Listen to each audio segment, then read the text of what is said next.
Good morning. Please join me in standing for the Pledge of Allegiance. I pledge allegiance to the flag of the United States of America and to the republic for which it stands, one nation, under God, indivisible, with liberty and justice for all. And here's Laura. Good morning. Today is Thursday, November 16th, and it's a white day. Reminder to all current and prospective girls lacrosse players. There is an informational meeting today at 3 at the alumni gym bleachers to discuss the upcoming season. See you there. A reminder, tomorrow, Friday, November 17th, we'll be hosting a free e-waste event from 9 a.m. to noon. It will be held in the parking lot area behind the field house. Items to be collected include desktop and portable computers, monitors, computer peripherals, printers, and TVs. Just a reminder that Ms. Stark's digital photography X blocks is not meeting today. Students in her class should check their STJ labs for an email. Attention international students. If you are interested in taking the December 9th TOEFL, you need to register with Mrs. McCaffrey by 3 p.m. this Friday. See Mrs. McCaffrey in Colby 106 with any questions and to register. Congratulations to Moxie Stoller, Zelda Brent, Grant Tucker, Bowden Angel, and Tatum Steen on their election to student government, representing the class of 2027. In other student government news, there will be a meeting today at 2:45 in South Church. Please note the change in location. Not only is it a variety day, but it's also Thursday, which means Mr. Camelia's joke of the week. I never finish anything. I have a black belt in partial arts. That's good.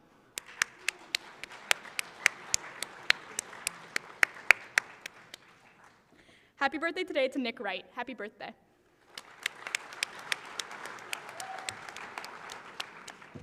Have a happy Thursday, almost Friday. Thank you, Mr. Camelio. Laura said you're going to love this one. So please help me congratulate the Metro Girls Soccer 2023 Awards. Metro First Team, Lily Gary Wright, Eilish Murphy, and Brooklyn Schwanier. Metro Second Team, Eleanor Reed and Addison Ely. Congratulations, girls soccer. Well done. So happy Thursday, everybody. We have two guests this morning. First, I'd like to bring up the Student Government Social Justice Committee to make an important announcement. Come on up, guys.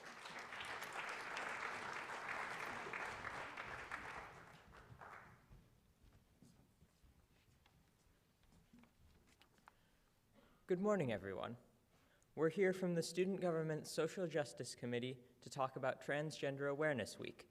This week, Monday to Sunday, is a nationally recognized week that brings our focus to transgender people and acknowledges the obstacles they face every day. It's important for us as a community to discuss and work to mitigate the discrimination and hate that trans people experience. According to the U.S. Trans Survey, around 90% of trans people report being subjected to harassment or discrimination in the workplace. The American Medical Association has stated that trans people also face barriers in the healthcare system, from laws allowing providers to deny them care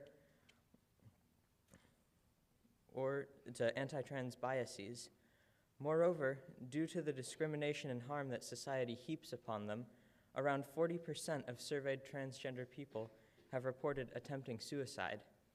These only name a few of the many examples and places where discrimination against trans people occurs. With these in mind, you might be wondering what we as individuals can do to show more deliberate efforts for respecting trans people in our community. One thing that all of us can do is ask for and respect pronouns. According to the Trevor Project, transgender teens who have reported having their pronouns respected by people around them also report lower rates of attempted suicide. From she, her, to he, him, to they, them, to ze, zer, being intentional about asking for and using the correct pronouns for people goes a long way towards improved mental health and building a more inclusive community. A similar point is respecting trans people's names. While you might know the name that a person was given at birth, it's always best to use the name that they are currently using. At the same time, be cautious of outing people or telling people who don't already know that they are trans. Being transgender may be something that they would like to keep private, and they have the right to decide who knows this about them and when. Outing a trans person, intentionally or accidentally, can have huge negative impacts. Ask when you meet somebody new if there is any scenario they would prefer their trans identity not to be brought up in. In general, the best policy for being respectful of transgender people is to listen to transgender people. Ask for people's names and pronouns and use them. Educate yourself on how to avoid discrimination and be an advocate for equality. Thank you.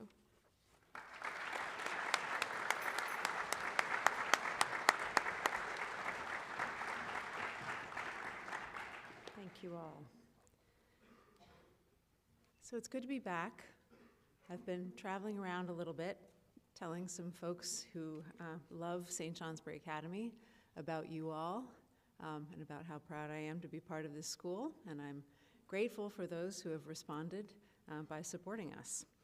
So as we get closer to Thanksgiving, we're eager to continue hearing from members of the community about gratitude and their expressions of gratitude. So we've set aside time here in chapel on a few days remaining this month to hear from students in particular who wish to express gratitude for someone in your life. It could be a teacher or a coach or your mom or a friend, your dad, your grandmother, your proctor in the dorm, someone dead or alive, Taylor Swift, whoever you feel grateful for and who makes your life better.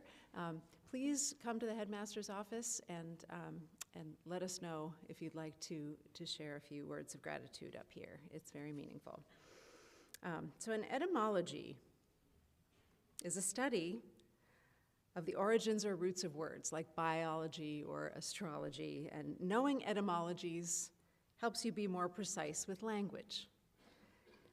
It helps you add depth and resonance to what you say, like ringing a bell and having it richly reverberate after you strike it. So I've certainly looked at the root of gratitude before, and so I know it connects with words like graceful and gracious, and even the word agree, through the medieval Latin gratis, this is so interesting, or thankful. But when you dig a little bit deeper, as I recently did, you'll find that it actually also reaches back to the Indo-European word for praise. And it's also connected to the word bard, which means poet. Imagine my delight upon finding that being a poet makes you someone whose job it is to be grateful. The bard sings praises to gods and heroes and good deeds and beauties and things of this world and things of the next. The poet praises and rings the bell of language and finds joy and meaning in the larger resonance of our lives, which when you think about it are so tiny in the universe that we need some mechanism to make them bigger and to feel connection to something larger. That's what you do when you express gratitude. So it's something that you feel, but it's only fully realized when you express it and when you ring it out into the world. So our next guest is someone that we asked to speak with you today because she so reliably expresses gratitude to the people around her. It was notable to students, and they wanted to be sure that the school heard from her during Gratitude Month. Let me introduce math faculty member Eileen Dickinson. Please welcome her.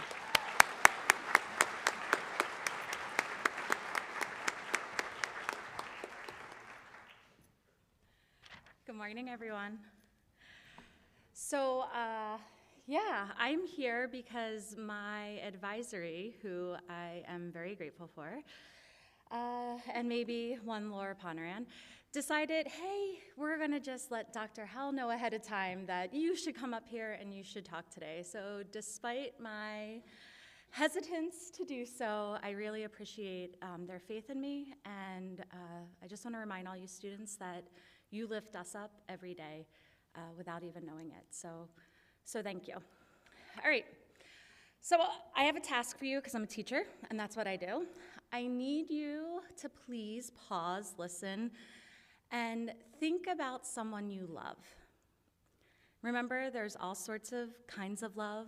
It can be a parent, it can be a friend, it can be a partner, it could be Taylor Swift, right? But pause and think about that person you love and why you love them. Is that love, is that relationship always easy? Is it always roses and candy and sunshine? Or sometimes do you need to work for it a little bit? Sometimes is there some disappointment and some time where there's maybe some pain? Probably, I'm guessing, right? Because that's what love is. And you choose love every day. You choose love when you go to bed. Like, it doesn't matter that you and your best friend just had an argument. Like, when you go to bed, you might not consciously be thinking it, but you still love them. And the next morning when you see them in chapel, you're like, hey, I love you. This is pretty cool, right? So love is something you choose. And today I want to talk a little bit about the difference, interestingly enough, about gratitude and gratefulness. And I want to talk about how gratefulness is a state of mind. It's a choice to appreciate the beauty and the love around you. And what it's not is toxic positivity, right? You don't need to be grateful for all that a moment gives you. That's not possible. Like, there's disappointment and there's setback. But in any given moment, we can be grateful for something. And choosing to be grateful, right, there's all the research. The National Institute of Mental Health, the American Psychological Association, reports in Journal of Personality and Social Psychology.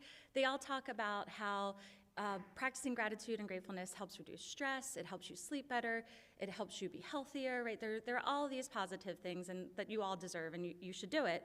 But I don't want you to think like, oh, it's just somebody else is telling me to suck it up and be happy, right? Because that's not what it is, right? You probably didn't want to wake up this morning and come to school this early. I mean, I know my teenagers, actually all 4 of my kids, they didn't want to get up. But it was a beautiful morning. Like, the sun was shining and it was so clear. And if you just pause to look up and look around you today, it was beautiful. So you don't have to be happy that you're sitting there listening to me right now, but you can appreciate the moment of the crisp air and the feeling of being alive.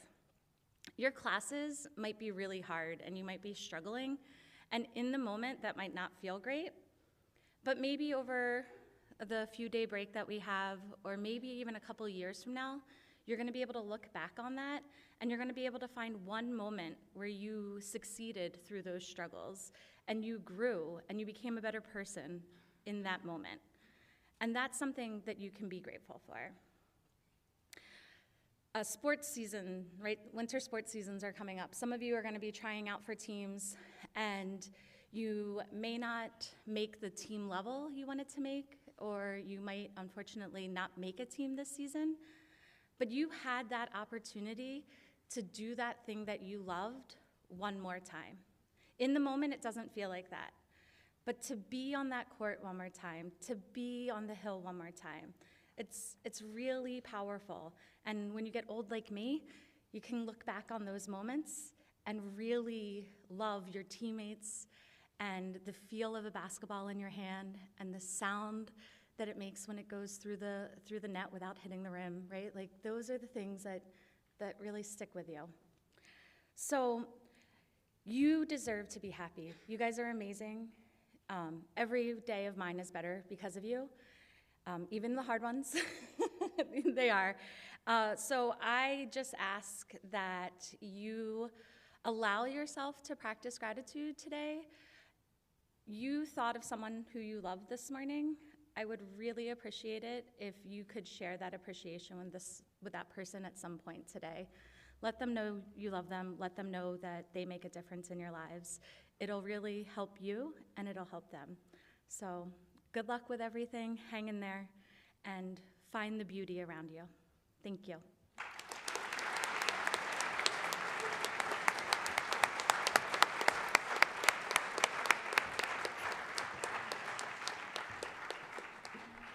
I am grateful that we have teachers like Ms. Dickinson, and we have so many of them. I am grateful for them today. All right, have a grateful day, everyone, and see you tomorrow. Faculty.